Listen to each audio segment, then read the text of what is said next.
क्या कभी ऐसा होता है कि कल तक जो बातें याद थी आज वो जुबान पर ही नहीं आ रही? हाँ, अक्सर होता है। या ये देखकर हैरानी होती है कि भाई कुछ लोग इतनी जल्दी कैसे सीख लेते हैं और दूसरों को थोड़ा वक्त लगता है। और ये ध्यान ये क्यों बार बार भटक जाता है? हाँ, ये बहुत आम सवाल है। आज हम ना जॉन मेडिना की किताब ब्रेन रूल्स के कुछ खास हिस्सों की थोड़ी पड़ताल कर रहे हैं।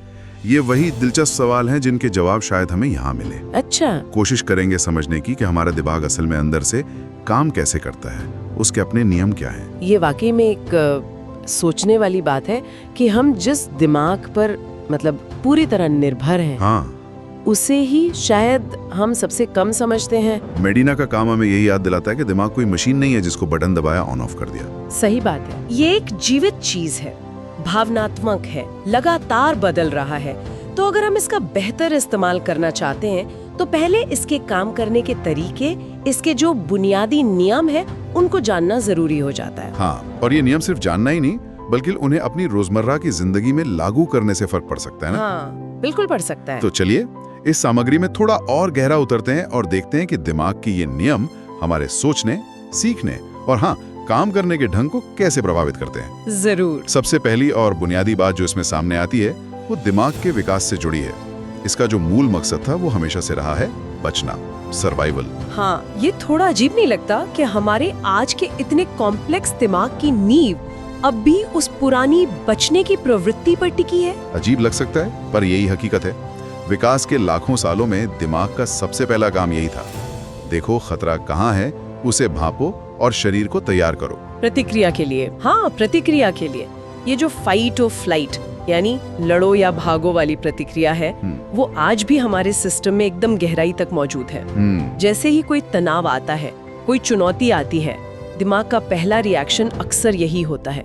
और ये सिर्फ जंगल वाले शारीरिक खतरों तक नहीं है। नहीं। काम का दबाव हो, कोई मुश्किल बातचीत हो, दिमाग उसी पुराने पैटर्न पर चल पड़ता है। अच्छा, और दिलचस्प बात यह है कि यह सिर्फ तनाव की प्रतिक्रिया तक ही सीमित नहीं है बल्कि हमारे सीखने के तरीके से भी जुड़ा हुआ है। बिल्कुल। सामग्री बताती है कि हम तब सबसे अच्छा सीखते हैं जब हम भावनात्मक रूप से जुड़े होते हैं। सिर्फ फैक्ट्स रटना उतना काम नहीं करता। बिल्कुल सही कहा। भावनाएं ना वो गोंद की तरह काम करती हैं जो यादों को चिपका देती हैं। अच्छा, गोंद की तरह? हाँ, इसीलिए तो हमें बचपन की वो कोई खास डांट या वो पहला इनाम आज तक याद रहता है। हाँ, याद है। जबकि पिछले हफ्ते पढ़ी रिपोर्ट की बहुत सी बातें शायद धुंधली हो गई। सही बात है। जब जानकारी के साथ भावनाएं जुड़ती हैं, चाहे वो खुशी हो, डर हो, जिज्ञासा हो, दिमाग उसे ज्यादा अहमियत देता है, उसे ज्यादा मजबूती से स्टोर करता है। कहानियां इसीलिए इतनी असरदार होती हैं क्योंकि वो सीधे भावनाओं को छूती हैं। हाँ, वो सीधे इमोशंस को हिट करती हैं। ये वाकई सोचने वाली बात है। अच्छा, अगली चीज जिसने मेरा ध्यान खींचा वो है मल्टीटास्किंग का मिथक। ओह हाँ, ये तो बहुत बड़ा मिथक है। हम सब कहीं ना कहीं ये मानते हैं या शायद मानना चाहते हैं कि एक साथ कई काम निपटाना बड़ी कुशलता की निशानी है। हाँ, लगता तो यही है। लेकिन मरीना साफ कहते हैं कि एक भ्रम है। उनका कहना है the brain can not focus on two things at once, it can only shift rapidly. दिमाग एक साथ दो चीजों पर ध्यान दे ही नहीं सकता। हाँ, वो बस तेजी से एक काम से दूसरे पे कूदता रहता है, स्विच करता है। हाँ। और इस कूद फांद की, इस स्विचिंग की कीमत चुकानी पड़ती है। अच्छा, क्या कीमत? हर बार जब दिमाग एक काम से हटकर दूसरे पर जाता है तो उसे दोबारा फोकस जमाने में थोड़ी ऊर्जा लगती है, थोड़ा समय लगता है।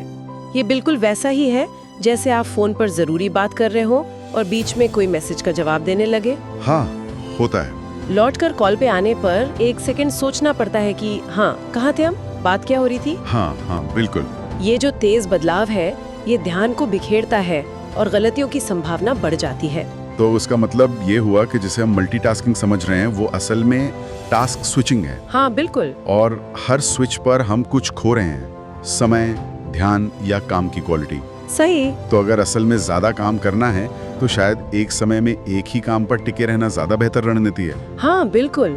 कम से कम उन कामों के लिए तो जरूर जिनमें गहराई या एकाग्रता की जरूरत होती है। जैसे? अब देखिए, हम चलते हुए संगीत तो सुन सकते हैं, उसमें दिक्कत नहीं, लेकिन दो मुश्किल समस्याओं को एक साथ हल करने की कोशिश करना या एक जरूरी ईमेल लिखते हुए मीटिंग में भी पूरा ध्यान देना, हाँ, ये मुश्किल है। ये लगभग असंभव है कि दोनों काम अच्छे से हों।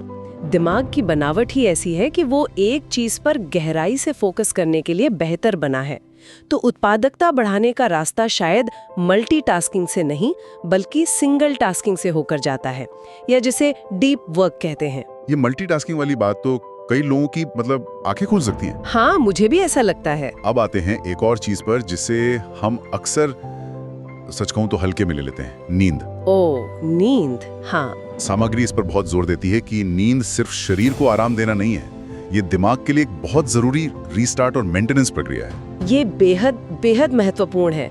सोते समय ना दिमाग एक बहुत व्यस्त सफाई कर्मी की तरह काम करता है। सफाई कर्मी? अच्छा। हाँ, वो दिन भर में जमा हुई सारी जानकारी को छांटता है, जरूरी चीजों को लॉन्ग टर्म मेमोरी में भेजता है, जो गैर जरूरी या फालतू जानकारी है उसे हटाता है और न्यूरॉन्स के बीच के कनेक्शन को मजबूत या कमजोर करता है जरूरत के हिसाब से। बाप रे, इतना कुछ होता है सोते समय? हाँ, बहुत कुछ। और ये प्रक्रिया सीखने और याददाश्त के लिए एकदम अनिवार्य है। मदीना का वो जो कथन है, sleep loss equals mind loss, जी, ये काफी सीधा और गंभीर लगता है भी। नींद की कमी का मतलब सिर्फ थकान नहीं, बल्कि सोचने समझने की क्षमता में सीधी गिरावट है। बिल्कुल, इसका असर आपकी निर्णय लेने की क्षमता पर पड़ता है, समस्या सुलझाने की काबिलियत पर, और यहाँ तक कि आपकी मूड पर भी। हाँ, मूड तो खराब हो ही जाता है। आजकल की जो ये 24/7 वाली जिंदगी है, हम अक्सर नींद को ही सबसे पहले कुर्बान करते हैं। और ये एक बहुत बड़ी गलती है। एक रात की कम नींद भी अगले दिन हमारी एकाग्रता और प्रतिक्रिया के समय को कम कर सकती है। सोचिए। और लंबे समय तक अगर नींद पूरी न हो तो उसके असर और भी गंभीर हो सकते हैं। दिमाग के रखरखाव का ये जो जरूरी हिस्सा है, इसे नजरअंदाज करना मतलब अपनी ही सोचने समझने की ताकत को कमजोर करना है। और ये सिर्फ घंटों की बात नहीं है, नींद की क्वालिटी, वो कितनी गहरी है, वो भी उतनी ही मायने रखती है। नींद के साथ साथ एक और चीज है जिसका जिक्र करना जरूरी लगता है, शारीरिक व्यायाम। हाँ, एक्सरसाइज। हम सब जानते हैं भाई, कसरत शरीर के लिए अच्छी है, लेकिन मदीना बताते हैं कि ये दिमाग के लिए भी उतनी ही, शायद उससे भी ज्यादा जरूरी है। ये कनेक्शन बहुत गहरा है असल में। व्यायाम से होता क्या है कि दिमाग में खून का प्रवाह बढ़ता है, जिससे उसे ज्यादा ऑक्सीजन और पोषक तत्व मिलते हैं। ये नए न्यूरॉन्स के बनने में मदद करता है, जिसे न्यूरोजेनेसिस कहते हैं। नए न्यूरॉन्स? वाह। हाँ, खासकर हिप्पोकैम्पस में, जो याददाश्त और सीखने के लिए बहुत महत्वपूर्ण हिस्सा है। और व्यायाम तनाव कम करने वाले हार्मोन भी जारी करता है, मूड बेहतर बनाने में मदद करता है। उनका वो कहना है कि our ancestors walked 12 miles a day, our brains were built for motion। ये बात सोचने पर मजबूर करती है ना? हमारा दिमाग उस शरीर के लिए विकसित हुआ जो लगातार हरकत में रहता था, शिकार करना, भोजन जुटाना, खतरों से बचना। बिल्कुल। और आज हमारी जीवन शैली ज्यादातर बैठे रहने वाली हो गई है, जो हमारे दिमाग की जो प्राकृतिक जरूरतें हैं उनके शायद बिल्कुल उलट है। हाँ, काफी हद तक उलट है। इसका मतलब ये नहीं कि हमें रोज 12 मील ही चलना है, नहीं, लेकिन नियमित शारीरिक गतिविधि, चाहे वो तेज चलना हो, दौड़ना हो, कोई खेल हो, वो हमारे संज्ञानात्मक कार्यों जैसे ध्यान, याददाश्त, सोचने की स्पष्टता, इनको बेहतर बनाने में पक्का मदद कर सकती है। तो ये दिखाता है कि शरीर और दिमाग कितने जुड़े हुए हैं। बहुत ज्यादा। शारीरिक सेहत का ध्यान रखना असल में मानसिक सेहत का भी ध्यान रखना है। ये सारे नियम हमें अपने दिमाग को बेहतर समझने में वाकई मदद करते हैं। एक और बहुत अहम नियम जो इस सामग्री से उभरता है वो है, हर दिमाग अलग होता है। हाँ, यूनिक होता है। हमारी सोचने, समझने और याद रखने की प्रक्रिया बिल्कुल यूनिक होती है, जैसे हमारे फिंगरप्रिंट्स। ये विविधता ही दिमाग की असलियत है। हाँ, बुनियादी संरचना तो एक जैसी होती है, लेकिन हमारे अनुभव, हमारी जेनेटिक्स और जिस तरह से हमारे न्यूरल कनेक्शन बने हैं, वो हर व्यक्ति को अलग बनाते हैं। जैसे कोई विजुअल जानकारी यानी देखकर तेजी से समझता है, कोई सुनकर बेहतर सीखता है, किसी की लॉजिकल क्षमता ज्यादा होती है तो किसी की क्रिएटिविटी। और इसी वजह से शायद वो एक जैसा शिक्षा तंत्र या वन साइज फिट्स ऑल वाला तरीका सबके लिए काम नहीं करता। बिल्कुल नहीं कर सकता। किसी को धीमा सीखने वाला या कमजोर कह देना असल में दिमाग की इस स्वाभाविक विविधता को नकारना है। हमें शायद लोगों को एक ही खांचे में फिट करने की कोशिश करने के बजाय उनकी जो व्यक्तिगत सीखने की शैली है उसको समझने और उसका सम्मान करने की जरूरत है। सही कहा। इसी विविधता से जुड़ा एक और दिलचस्प नियम है, दिमाग दृश्यों से मतलब विजुअल से कहीं बेहतर सीखता है। ओह हाँ, ये बहुत इंटरेस्टिंग है। शब्दों के तुलना में चित्र या कोई विजुअल जानकारी दिमाग ज्यादा तेजी से, ज्यादा प्रभावी ढंग से प्रोसेस करता है और उसे ज्यादा देर तक याद भी रखता है। हाँ, शायद ऐसा इसलिए है क्योंकि हमारे विकास के क्रम में, मतलब लाखों सालों में, दृश्य जानकारी जैसे किसी शिकारी को देखना या कोई फल पहचानना, ये शब्दों से कहीं पहले से ज्यादा महत्वपूर्ण रही है बचने के लिए। अच्छा, ये लॉजिक है। तो इसका मतलब ये हुआ कि अगर हम कुछ सिखाना या समझाना चाहते हैं तो सिर्फ बोलने या लिखने के बजाय अगर हम चार्ट, डायग्राम, इमेज या वीडियो का इस्तेमाल करें तो वो जानकारी ज्यादा असरदार तरीके से पहुंचेगी। हाँ, काफी हद तक। इसे पिक्चर सुपीरियरिटी इफेक्ट कहते हैं। Picture superiority effect? हाँ, जब हम जानकारी को टेक्स्ट और विजुअल दोनों रूपों में पेश करते हैं तो उसे याद रखने की संभावना कई गुना बढ़ जाती है। इसीलिए तो अच्छी प्रेजेंटेशन में विजुअल्स का इतना महत्व होता है। हाँ, होता तो है। ये दिमाग के काम करने के तरीके के साथ तालमेल बिठाता है बस। ये तो बहुत ही प्रैक्टिकल बात है, चाहे वो पढ़ाई हो, काम हो या रोजमर्रा की बातचीत भी हो। बिल्कुल। और अब आते हैं आखिरी लेकिन शायद सबसे ज्यादा उम्मीद जगाने वाले नियम पर, कि हमारा दिमाग कभी सीखना बंद नहीं करता। हाँ, ये सबसे अच्छी बात है। ये लगातार बदलता रहता है, नई चीजें सीख सकता है। ये न्यूरोप्लास्टिसिटी का सिद्धांत है। पहले माना जाता था कि भाई बड़े होने के बाद दिमाग एकदम सेट हो जाता है, पत्थर के लकीर जैसा। हाँ, ऐसा ही लगता था। लेकिन अब हम जानते हैं कि ये सच नहीं है। हमारा दिमाग जीवन भर नए कनेक्शन बना सकता है, पुराने को बदल सकता है।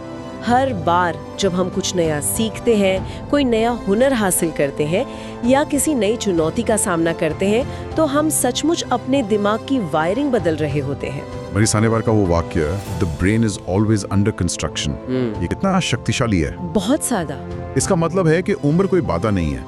दिमाग बूढ़ा तब नहीं होता जब उम्र बढ़ती है, बल्कि तब होता है जब हम सीखना, सोचना और जिज्ञासा करना छोड़ देते हैं। बिल्कुल सही।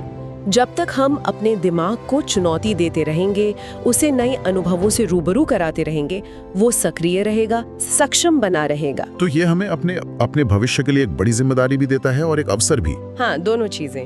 हम पैसिव दर्शक नहीं हैं, हम सक्रिय रूप से अपने दिमाग के विकास में भागीदार हो सकते हैं। हमारी आदतें, हम किन चीजों पर ध्यान देते हैं, हम क्या पढ़ते हैं, किन लोगों से मिलते हैं, ये सब हमारे दिमाग के इस निरंतर निर्माण कार्य में ईंटों की तरह काम करते हैं। तो इस सारी बातचीत को अगर समेटें तो क्या तस्वीर उभरती है? जॉन मेडिना के विचारों और इस सामग्री के विश्लेषण से ये साफ है कि दिमाग कोई सुपर कंप्यूटर नहीं है जिसे हम अपने हिसाब से प्रोग्राम कर सकें। नहीं, बिल्कुल नहीं। ये एक बगीचे की तरह है जिसे सही देखभाल, समझ और संतुलन की जरूरत होती है। हमने देखा कि कैसे वो बचने की प्रवृत्ति और भावनाएं सीखने की जड़ में हैं। हाँ।